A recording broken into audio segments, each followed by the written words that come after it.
Assalamualaikum warahmatullahi wabarakatuh. Pada pertemuan kita kali ini, materi yang akan dibahas adalah tentang 4 konsep matematika terakhir pada anak usia dini, yaitu tentang pola, bilangan, grafik, dan pengukuran. Oke, kita bahas yang pertama, yaitu adalah pola. Jadi apa itu yang disebut pola? Pola adalah urutan yang berulang.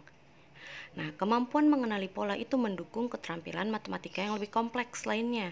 Nah, ini membantu anak untuk memprediksi tentang apa yang akan terjadi selanjutnya. Nah, pola yang paling umum diajarkan pada anak usia dini adalah pola ABAB. Contohnya merah kuning gitu ya.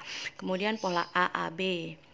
Itu misalnya merah-merah, kuning-kuning, ataupun pola ABC.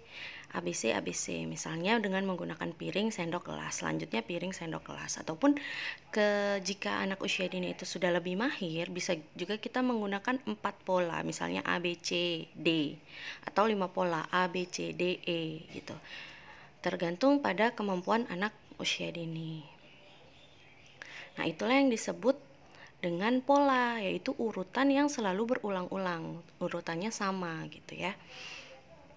Nah, ini adalah contoh nih. Kalau gambar yang pertama ini adalah pola urutan AB, AB, ya kan?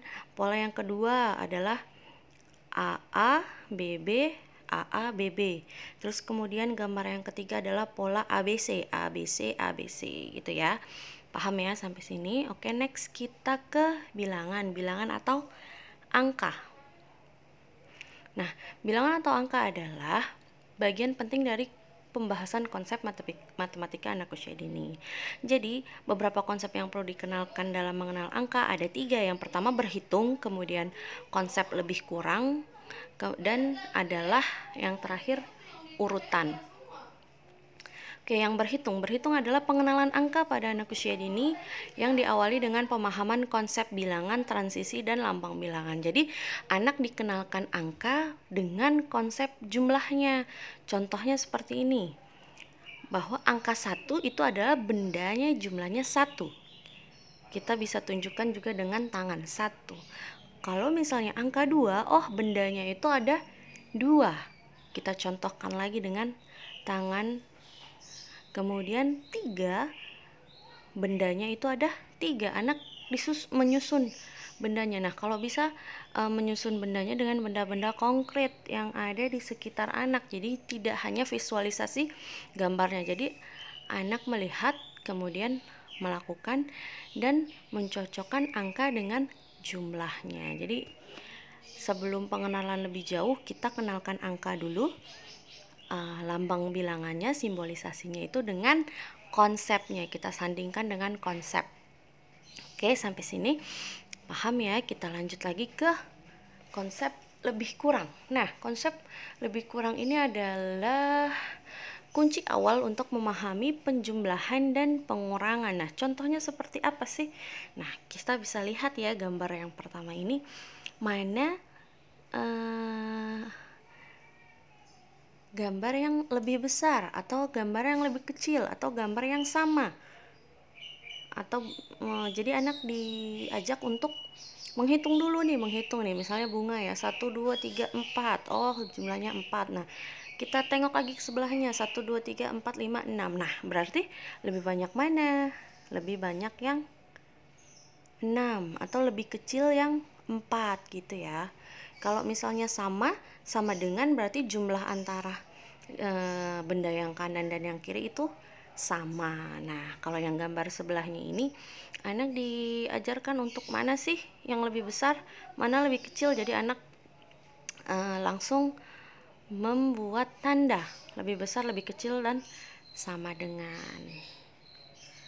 Oke, kita lanjut ke urutan. Nah, urutan ini adalah konsep matematika permulaan yang perlu dikenal anak sebelum berhitung dan mengenal angka. Nah, jadi keterampilan anak dalam mengenal angka ini diantaranya adalah mengenal dan menyebutkan angka. Nah, itu harus sudah tahu semua ya, kenal dan mampu menyebutkan angka. Dan yang selanjutnya adalah mengetahui urutan.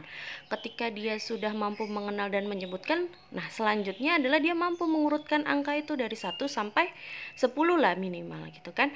Kemudian setelah itu dia mampu menghitung setiap angka dan dikaitkan dengan objek yang akan dihitung. Nah, contohnya kayak gini nih, ini adalah mengurutkan angka ya dari 0 sampai 9. Jadi kalau misalnya anak-anak prasekolah yang masih awal sekali,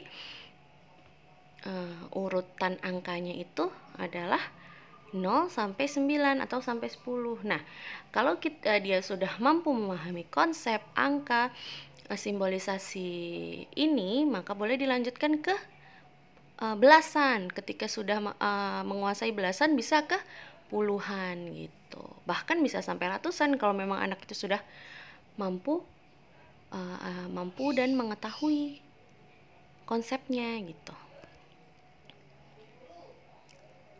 Oke, selanjutnya ada grafik. Apa sih itu grafik? Grafik adalah konsep matematika yang dapat dikenalkan setelah anak mampu memilih dan mengelompokkan benda. Nah, membuat grafik merupakan cara untuk menampilkan informasi atau data yang diperoleh. Nah, kita mengajarkan grafiknya ini grafik secara sederhana gitu ya. Nih, contohnya adalah membuat grafik berdasarkan warna. Nah, misalnya beruang yang warna merah ini ada berapa? 1, 2, 3. Oh, kita bisa tuliskan di atasnya angka 3. Yang kuning ada berapa? Hitung anak 4. Nah, sebelum anak membuat urutan grafik ini, anak mengelompokkan dulu, memilih dan mengelompokkan sesuai dengan warna gitu ya. Bisa juga dengan menggunakan Lego nih ya.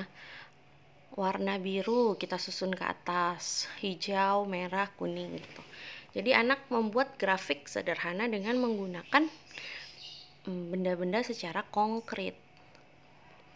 Nah, setelah itu kita ajarkan juga pada anak bagian-bagian dari grafik. Nah, misalnya nih, grafik ini mau menunjukkan peliharaanku atau binatangku gitu ya. Ada kucing, ikan, ada babi, ada anjing gitu. Nah, berarti yang our pets itu adalah title-nya atau judulnya. Oh, jadi judulnya kita mau membuat peliharaanku gitu. Nah, kemudian di samping kiri itu ada datanya. Data itu menunjukkan jumlahnya. Oh, ada berapa? Misalnya cat itu ada 4. Nah, itu adalah jumlah datanya. Nah, kemudian ikan itu ada berapa? 5. Nah, itu adalah jumlah data. Nah, yang di bawah ini adalah label. Nah, ajarkan anak untuk mengenali konsep grafik sederhana ini gitu. Selanjutnya adalah pengukuran. Ini adalah yang konsep matematika terakhir. Nah, pengukuran adalah pada tahap awal mengenalkan pengukuran pada anak, guru perlu mengenalkan konsep lebih panjang, lebih pendek, ringan, berat, lebih cepat, lebih lambat. Jadi pengukuran itu ada pengukuran berat, panjang, ya kan? Kemudian ada pengukurannya kita mau lihat mana yang lebih cepat, mana yang lebih lambat gitu ya. Nah, itu kita kenalkan dulu konsep yang seperti ini, lebih panjang, lebih pendek, dan seterusnya. Oke, nah setelah anak mengenal itu pada tahap awal, nah tahap berikutnya anak diajak untuk menggunakan alat ukur tidak standar atau tidak baku seperti langkah kaki, jengkal, dan hasta. Nah, ini tidak baku ya. Nah, selain menggunakan pengukuran ini, bisa juga melakukan pengukuran. Misalnya kita mau mengukur pintu lebarnya berapa ya dengan menggunakan jengkal. Oh, lebarnya atau tingginya 10 jengkal gitu kan. Atau berapa langkah dari pintu ke ruangan, dihitung berapa langkah. Kemudian hasta, berapa hasta. Hasta itu melebarkan tangan antara kanan dan kiri, dilebarkan, direntangkan, itu adalah hasta ya. Kemudian setelah pengukuran tidak standar atau non baku, bisa menggunakan pengukuran standar seperti jam dinding, jam tangan, penggaris, termometer, dan meteran. Jadi ini adalah alat standar untuk mengukur gitu. Nah, kalau misalnya pengukuran tidak standar itu, selain menggunakan langkah kaki, jengkal, dan hasta, bisa juga menggunakan alat yang ada di sekitar, misalnya menggunakan pensil, menggunakan Lego, menggunakan apapun yang ada di sekitar anak untuk melakukan pengukuran pada benda-benda yang ada.